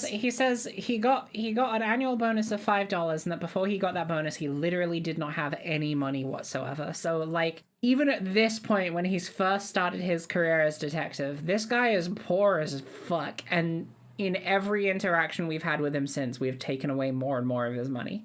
And also more and more of his dignity, I would argue. Yeah, that is also true. This poor man has been absolutely fucked over. But, you know, he also chose to be a cop, so... Didn't he say this is like his detective bonus? He's only been a detective for 5 minutes. Maybe that's why it's such a small bonus then. Yeah, he gets $1 a minute for every minute he's spent being a detective. There's also another piece of evidence pointing to Kay, and there's a balloon scrap on the windowsill next to a cactus. It's the worst day of Kay's life. Actually, yeah. Probably. It's really funny if you examine the cactus before the balloon, because Francisca's like, okay, well, that doesn't have anything to do with the case. And Edgeworth responds with, I am absolutely certain that this is to do with the case. And I had no idea what the fuck he was talking about. I don't even know if I even had the judge's testimony at this point. It's an essential function of the case. He goes so hard about this cactus. So that's about it here. You look out, you can see the yellow bathroom window. Francisca cannot see through the window because she isn't tall enough. Cute. She is very sensitive about this information.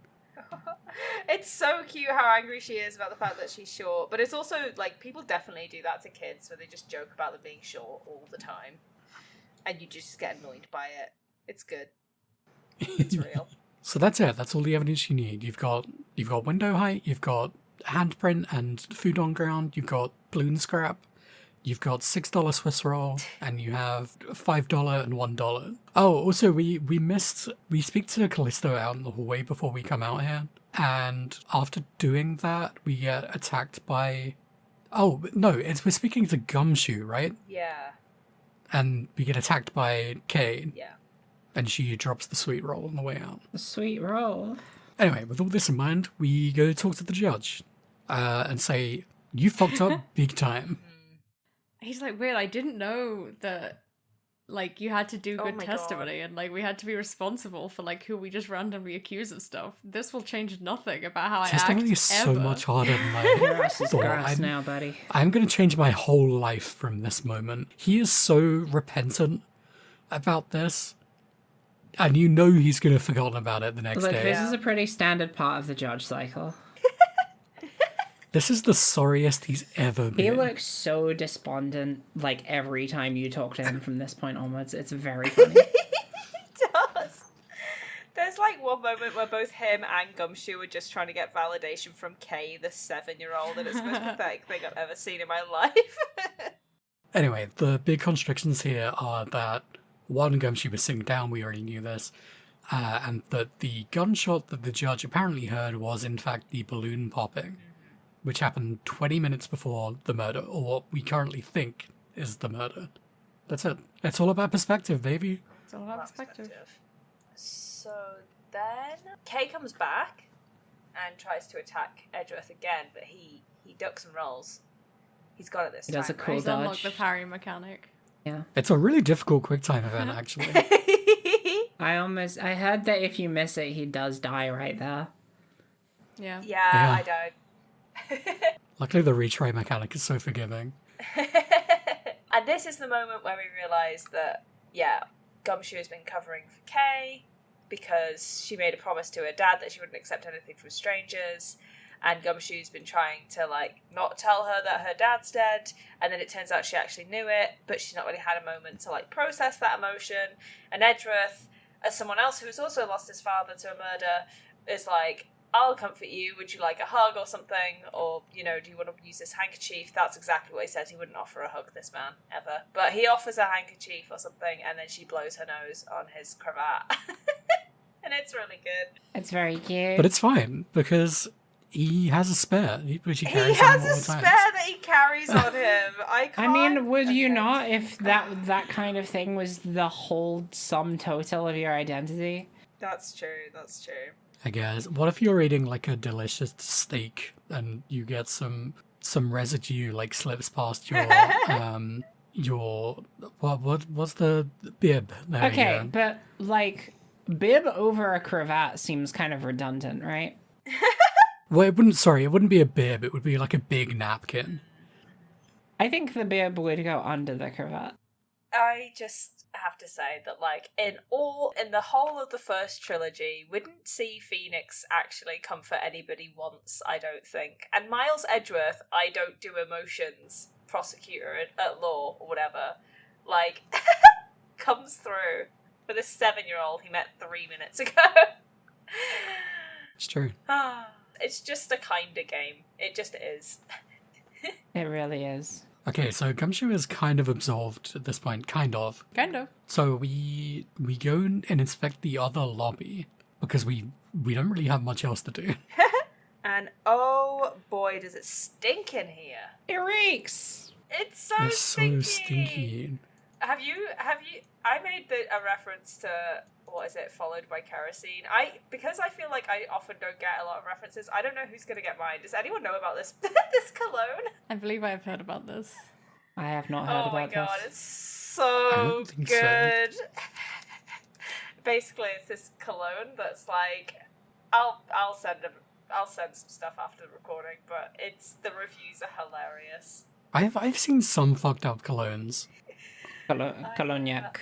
It just made me laugh because I literally discovered this like 2 days ago. And then also while I was watching this bit of the video, like there was really strong perfume blowing into my flat, and I was just like, I don't understand. It was a real sensory experience. Hera got mean to me, I think after the last recording, for getting on my case for making an extremely obscure reference during the recording. And then I was listening back to like an older episode, and there was a reference I made in there that like was so fucking tenuous I could probably count the number of people in the world on my hands who would have gotten that reference. I just do that. I probably didn't get onto you for that because I literally didn't notice. Yeah, exactly. But like, we do this. It's normal. It's literally so normal. It's literally normal. It's okay. For you. For you, perhaps, maybe. See, that was a Dark Knight Rises reference, and everyone on Earth has seen that movie, so it's It would be fine. very funny for you. See, everyone gets Yeah. it. Except the villain of this one isn't Bane. It is the Joker. When are we gonna get Bane? God, that'd be great. I want a villain in one of these games who just beats the shit out of Phoenix Wright. Me too. Actually, I guess that did happen in case 1 too. Oh yeah, that's true. It's true. Didn't break his back No, though. that would have been good. The man who burnt the Phoenix. That would be cool as fuck. So the room stinks of perfume. Bad gives Kay another Swiss roll. The perfume really, really smells, so they've opened a window.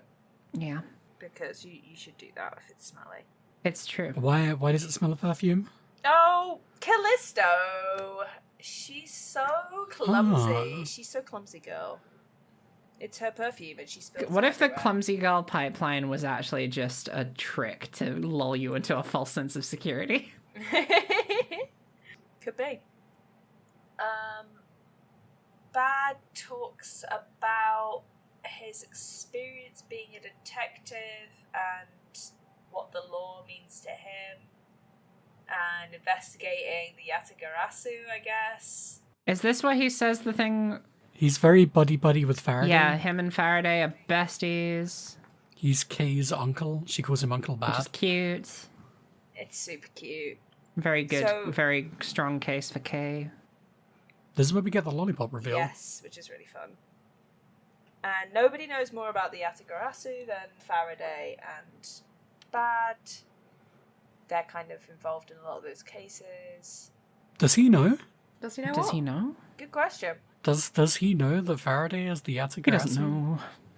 Well, actually, this is the thing I was thinking is like, before the end of this case, my thought was that he basically had a Commissioner Gordon sort of thing going on.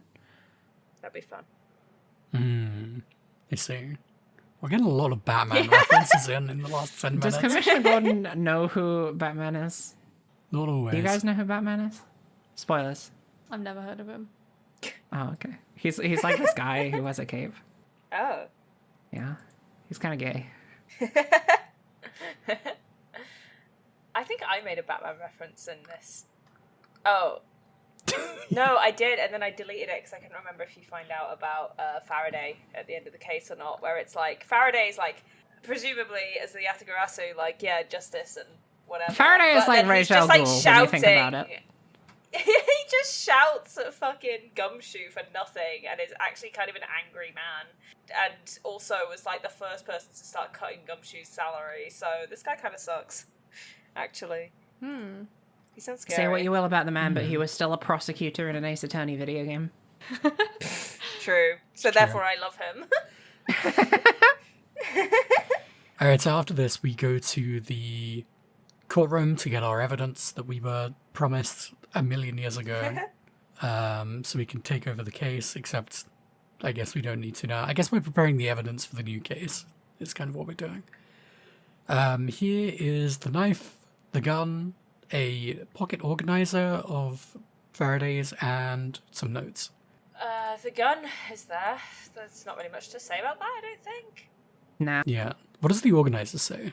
That's neat. The organizer says some something important about... things. Is it the same... Does it say the same stuff in it that Kay mentions at the end of the case?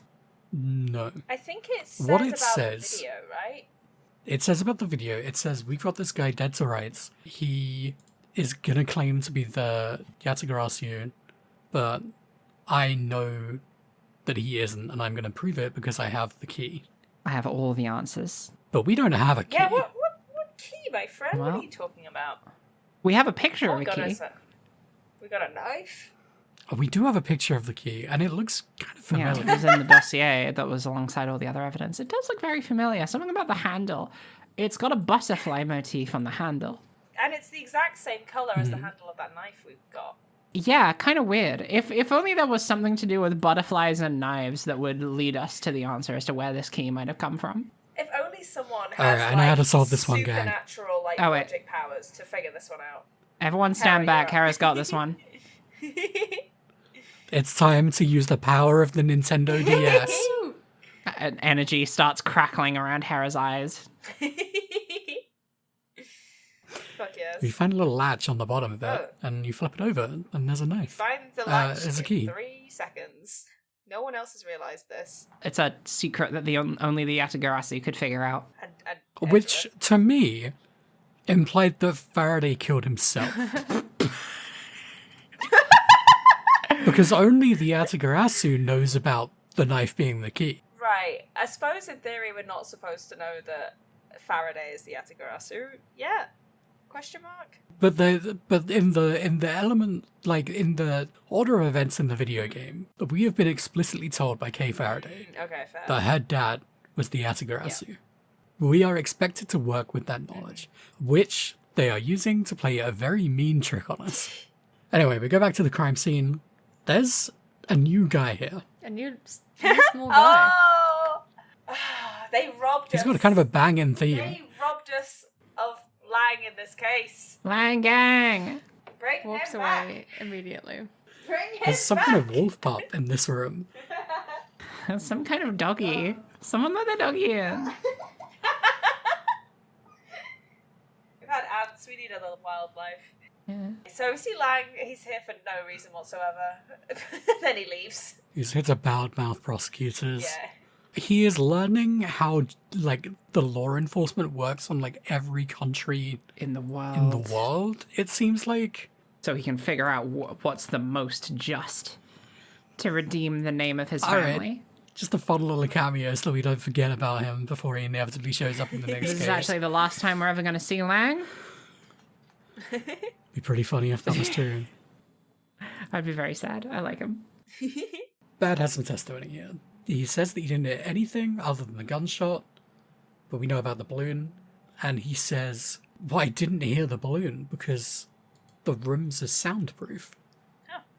So At which point, I finally, maybe the latest into a case I've ever figured it out without a case where I just straight up didn't figure I it do want out. to point something out, Hera. One of the earliest pictures you took of Callisto U was you saying she's cool. Maybe she did it.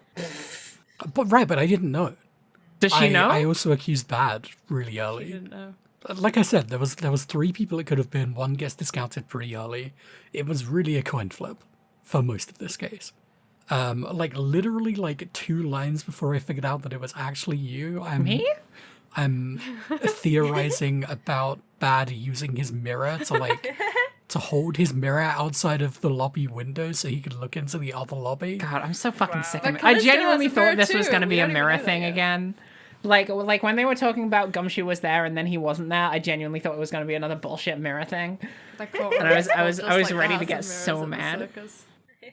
But upon the reveal that the rooms are soundproof, and so the only reason the sound was heard was that the windows were open, we also just found out that the videotape showing the shooting of the staff member of the embassy has gone missing, dead man.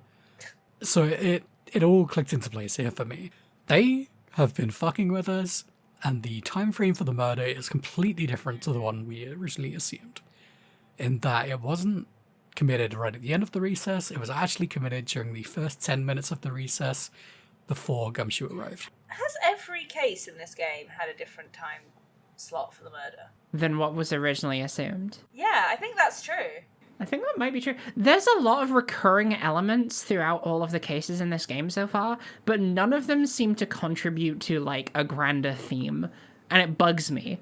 I think it's a really easy way to fuck with the player's assumptions. I think I would say that the theme that it's building on is that, like, this is a game about the earlier stages of the investigation and the assumptions that the characters are making as well as the player. And so it's like, you can't just go by your first assumption, even though we know from the trilogy that that's what happens every single time in this world.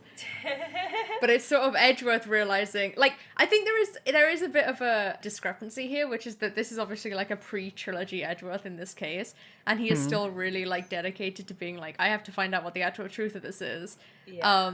Which is a bit, it kind of undermines the point of the rest of the cases, which is, like, Edgeworth really being like, oh, I want to find out what the truth is before it goes to court, because, like, the investigation, like, in the trilogy, he's so like, oh, well, I really trust the investigation that's happened, and that's why I'll prosecute to, like, the best of my ability in every single trial. And this is about, like, making sure those investigations are actually solid. And so I think, I mean, obviously, like, there was always going to be different ways in which people's assumptions were flawed, because that's the gameplay of the game. But I think that the timing one is, like, a way that keeps coming up again and again.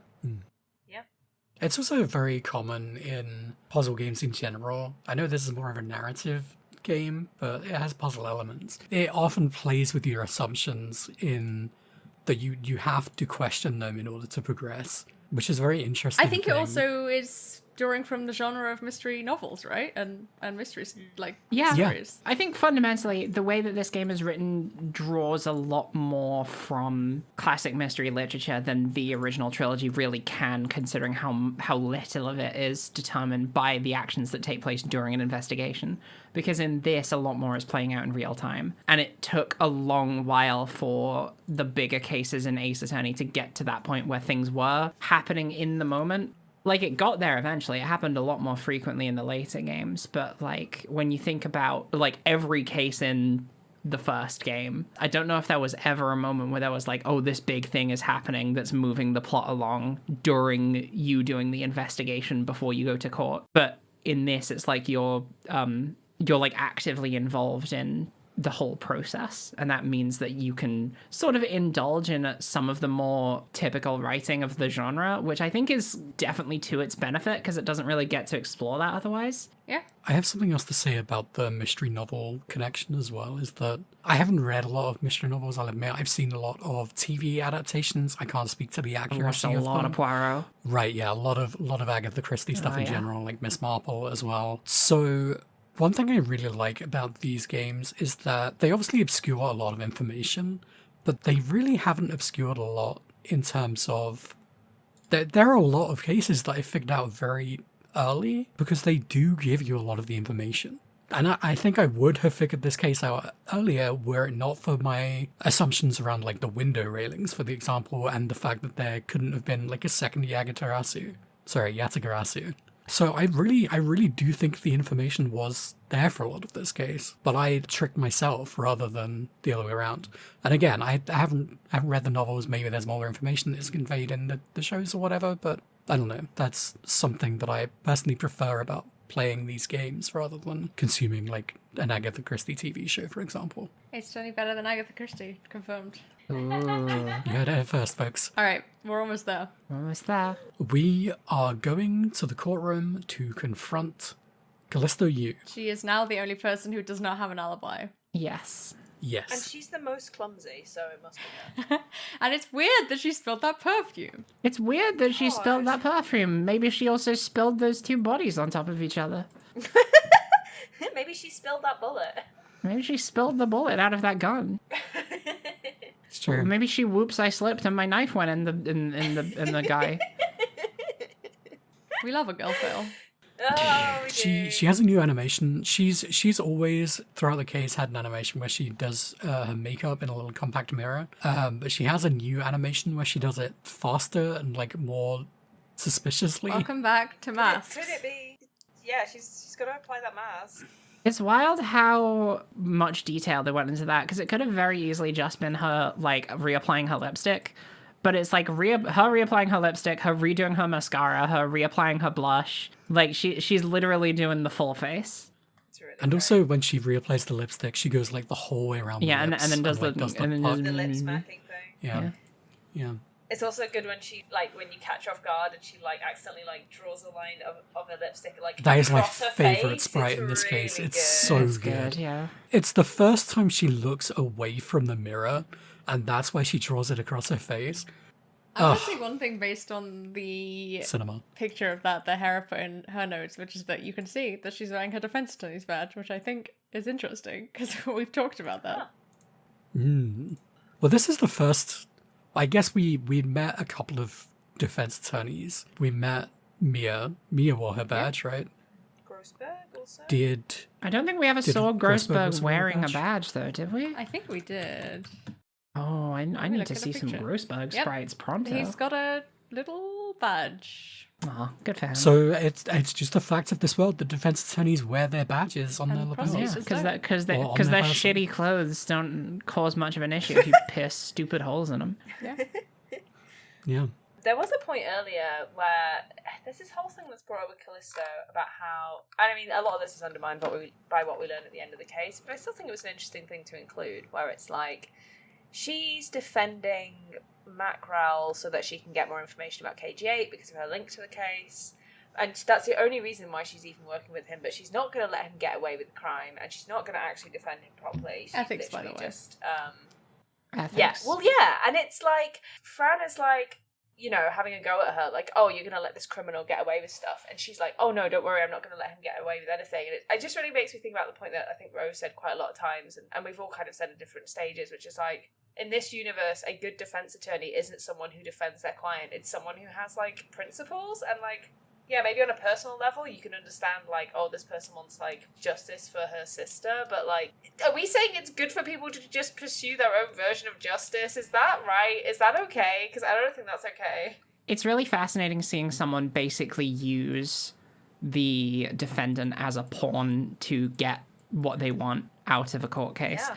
I mean, like, obviously the prosecution does that with the specific goal of getting a favorable result, but the fact that Yu is doing it to get, like, information and take a step towards prosecuting Faraday. What's his first name? Fair. Burn. Yeah. But yeah, to prosecuting Burn Faraday. It's just like a more, like, I don't know how I'd put it. It feels more grounded of a motivation than something like only doing stuff to pursue perfection. Sorry, Francesca.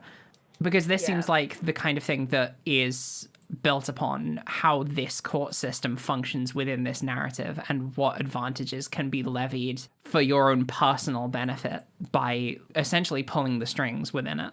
And, like, it's something we see a lot, but it's not something we see carrying results beyond what takes place within the trials themselves. So the idea of someone basically being like, oh yeah, I'm going to arrange for this case to go this specific way so this specific good thing can happen for my specific benefit, that I don't, to the point where she doesn't really care about the trial as a process because she's just using it as a means to an end. And I think that's interesting. It is interesting. It is later revealed that she orchestrated the murder, which is less compelling. Yeah, it does. I do feel like a bit her character falls apart a bit when it's like, I did all of everything and I am the bad guy, and I don't feel like villains need to do this like 90% of the time.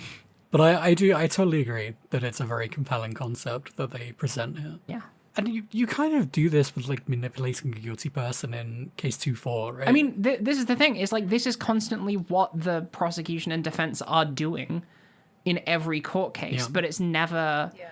the weight of what happens in that never goes past the verdict. So, like, the grander ramifications of what happens when someone is manipulated to, like, bring about a certain result in a trial it's not really something they've really touched on that much, because they're never like, oh, when Manfred von Karma went to jail, it had all of these ripple effects. And the only real ripple effect we've seen is like Francesca's motivation got skewed a little bit. And that's kind of it. But like, if this were like a more fleshed out thing regarding how this whole system works, the idea of like the most perfect prosecutor, the person with the most untouchable track record in basically the entire history of modern court being like completely denounced as a sham and then executed by the state that he had been serving for a majority of his life would be fucking like revolutionary.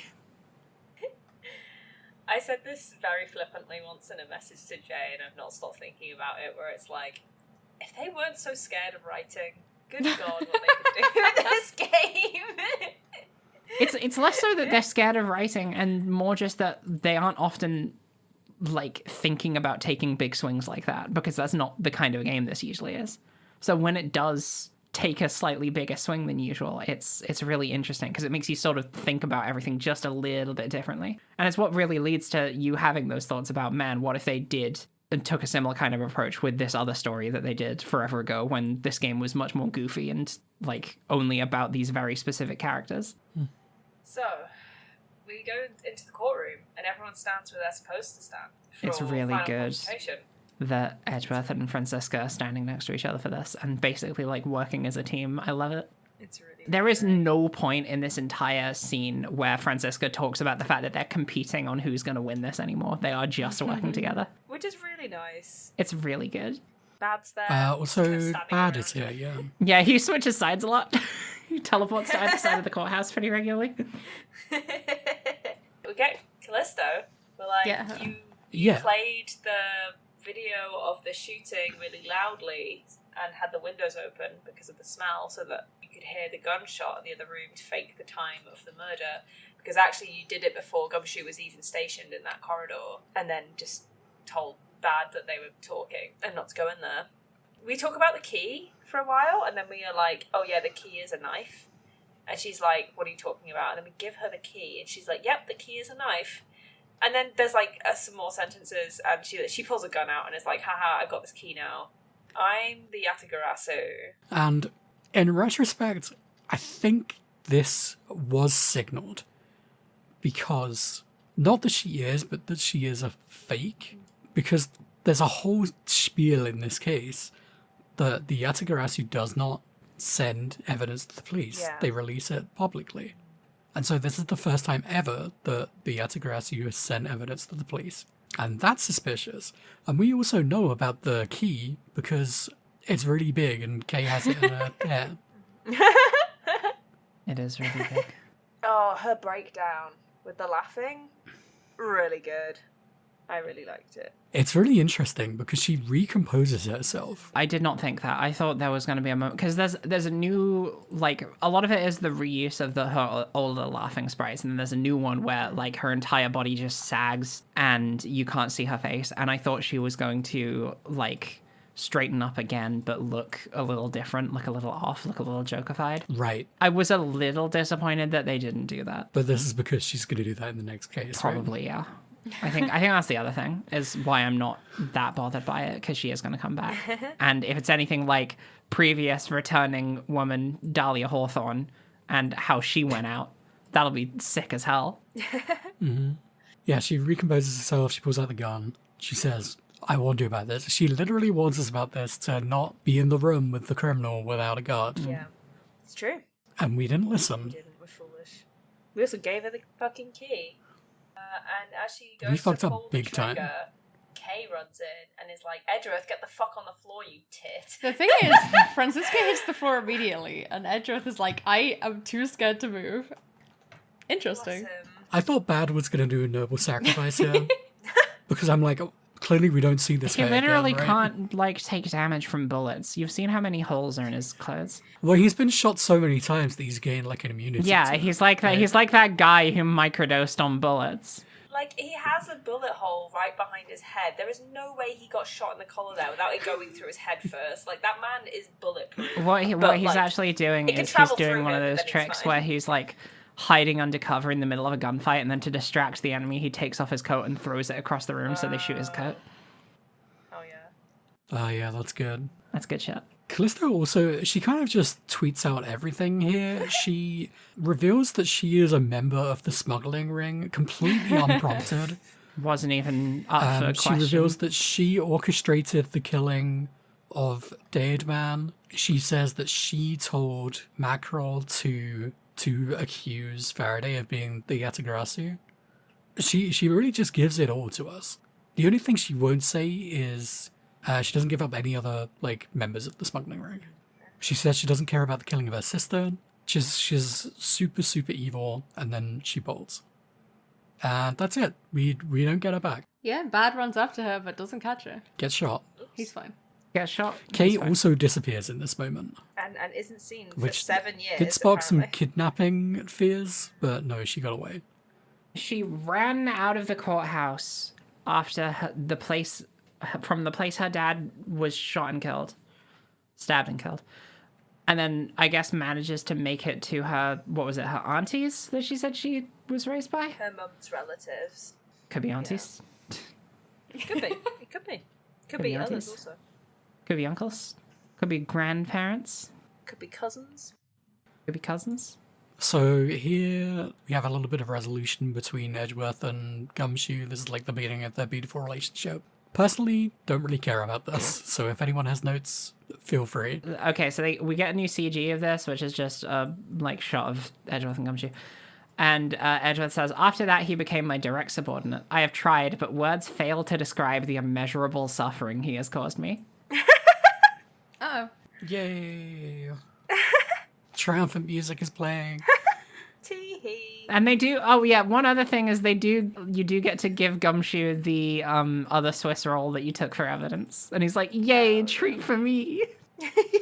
Yes, because Kay wanted to give it to him because she was originally saving it for her father, who Was died. dead, and now can't give it to him because he's dead and in the grave. And wanted to give it back to Gumshoe for lying to protect her.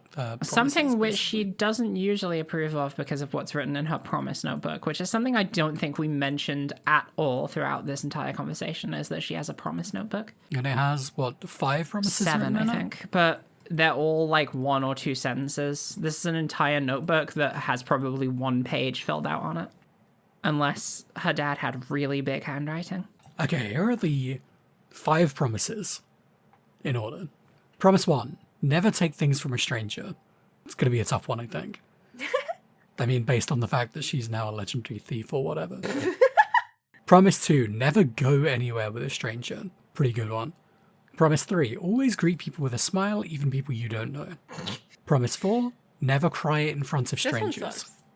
Yeah, I think it was... She does also break this one. We didn't mention this, but Franziska says that she will testify to the effect that she did not cry. Franziska admitting that she would openly Which lie is a in court. very, very sweet thing for It her is to very do. sweet. Promise 5. Always try your hardest to learn about things you don't understand. Stay woke. That's it. Mixed bag. 4 out of 5 ain't terrible, I All suppose. right. Are we all done here? We're ready to flash forward back into the present? Oh, it's the present. There is one tiny, very unimportant thing that Whoa, I really want it's to not the mention present that I yet. just realised that Kay's fringe is a raven's wing, and that just made me so happy. Oh, I never Pretty sure noticed that's also that. true in the present. It can be both. It is true in both. It's a nice segue piece of fact. All right, we're back in the present. Hey. Edgeworth has returned from his mind palace where he's now remembered who Kay Faraday is. There were split opinions on this about the idea of Edgeworth completely forgetting who Kay was until after this whole sequence. I find that fully 100% believable. I'm surprised. I you think remember it all. this flashback in real time took 40 minutes. They just had to stand there while he was remembering. And they had to sit him down on the bench. Yeah. His eyes started He glowing. didn't remember. Kay just told the story. I can believe it, but one of Edgeworth's last lines is, "This case has been weighing down my soul since that fateful day," and I'm like, clearly not Yeah. that much. I do think that was. I also feel like the in there, case 'cause regarding that's his bollocks. father was weighing down on his soul for the whole time, but he didn't mention it very much, did he? Yeah, but I think he'd recognize weight on somebody his that he soul, saw okay. from that time. I don't know. Do you reckon he recognized the guy from the shack in that case? I think he did. I don't remember his name. Yana Yogi. Yanni Yogi? Yeah, Yanni Yogi. You know, do you think he recognizes every individual ant within the Yeah, does he recognize? Does he remember the shape of every individual peanut he's thrown at the ants that he's crushed? Do you think the Joe Dark case was also weighing on his soul? Fuck no. And so was the Terry Fowles case. Terry Falls. Yeah. Many got things a to lot weigh of on a weight on man's his soul. soul. God damn. Alright, Kay's like, here's some info dump. It's some info dump. Yeah.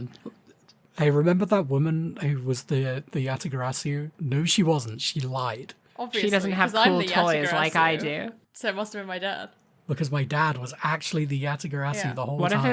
if it's actually that Callisto is the Yatagarasu, and that Brian just managed to steal little thief off of her at some point? Yeah, I feel like they could have just gone with the fact where she's like, this, woman killed my dad, and I want justice. But instead, it's like, I can't believe she's lying about her job when it was my dad.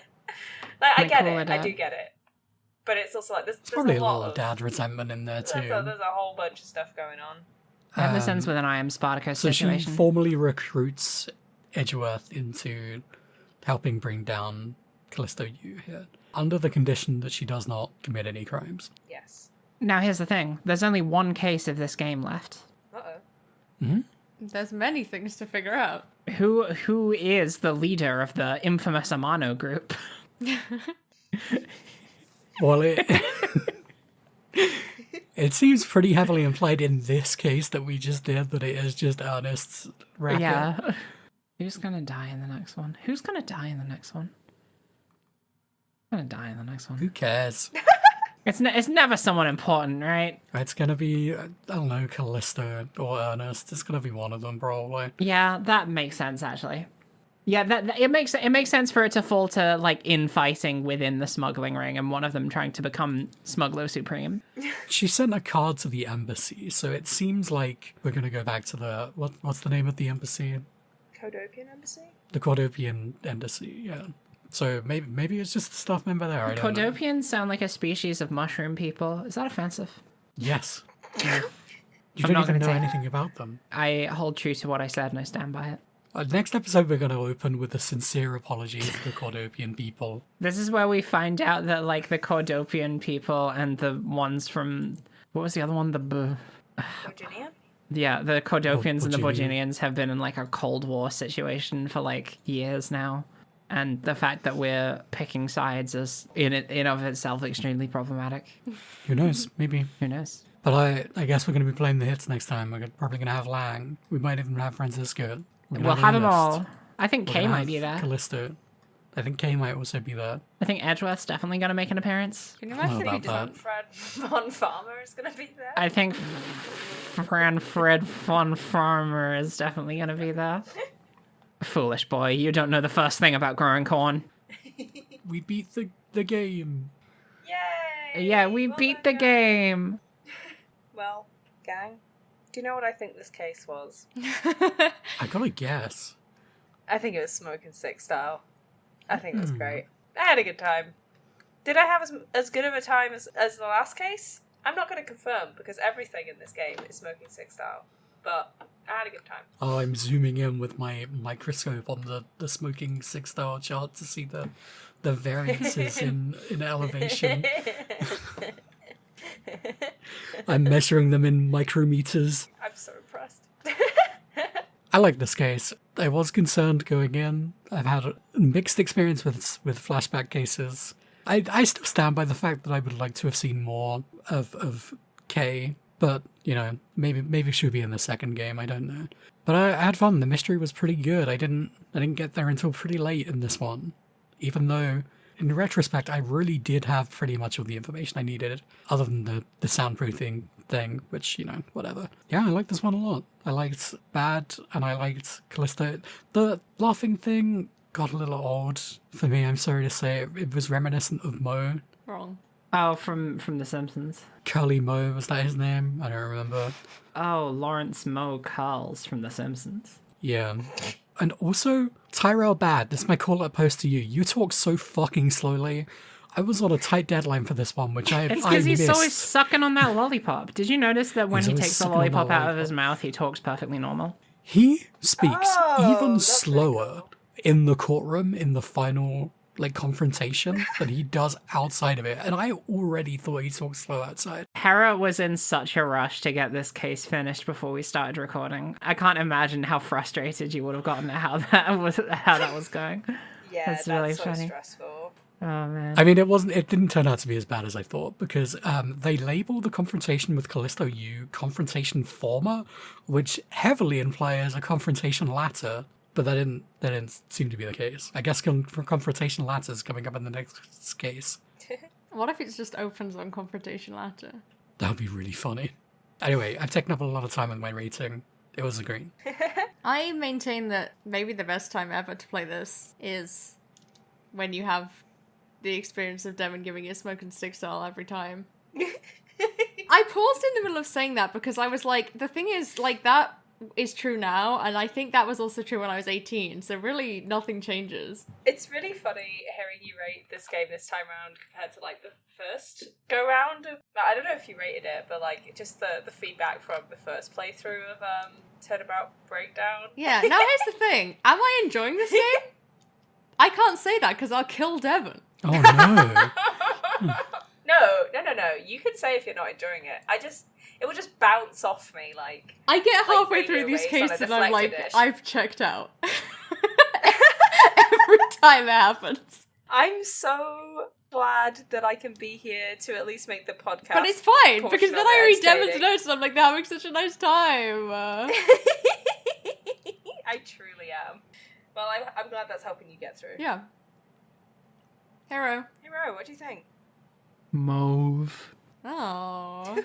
Like the Simpsons character. Is that good?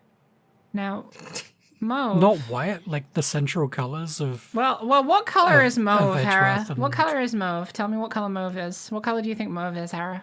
What It's two not colors white. do you need to use to make mauve? Hera, what two colors in combination when you put them together would make a color that closely resembles the color mauve? Would it perhaps be the colors red and the colors blue? What colours go together to This is where I'm gonna find out that I'm completely fucking wrong. mauve?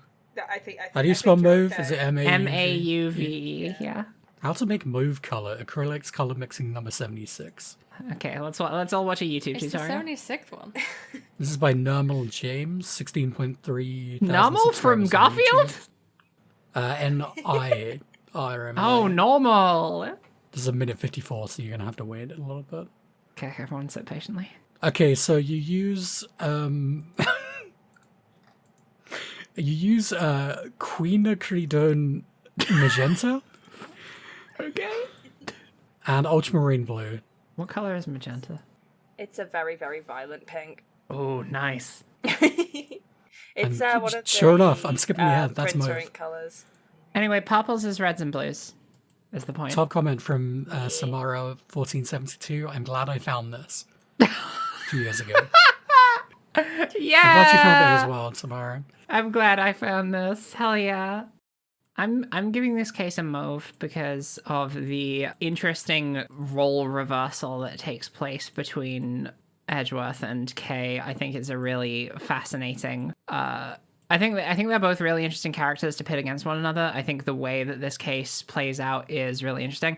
If there's anything I didn't like about it, I'm going to be honest, I don't really care that much for the courthouse as a location. I think it's kind of dull. And I think that the things that aren't directly pertinent to the investigation are kind of meandering. Like anything that takes place in the lobby is functionally doesn't need to be there because very little of it is even the good fun flavor dialogue between like Edgeworth and Franziska. It's just like you have your chat with your dad, with your shitty dad to start the case off, and then like everything else doesn't really need to happen there. But other than that, I thought this case was good narratively. I like the structure of it. I like the puzzles. I didn't find it too difficult. In fact, this one felt like kind of too easy.